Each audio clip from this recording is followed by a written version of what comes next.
Bush had asked the United Nations to impose economic sanctions on Iraq. At a weekend meeting at Camp David, he decided to offer U.S. forces to Saudi Arabia to protect its oil fields.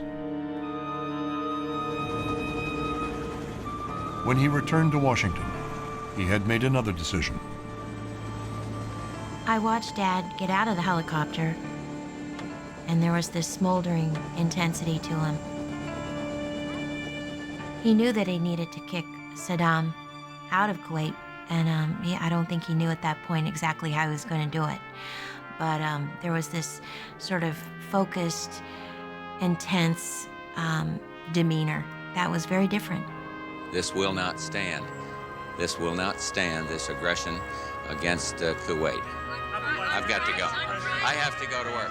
I got to go to work. He led with his gut, with his instincts.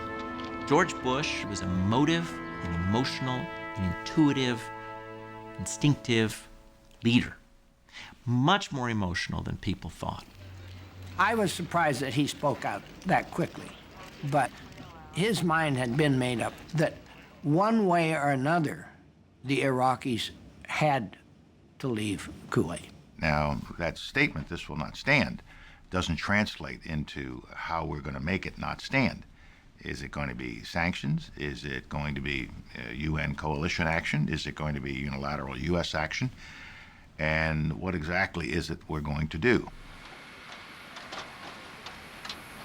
Bush dispatched Secretary of Defense Dick Cheney to Saudi Arabia to convince the Saudis to accept American forces.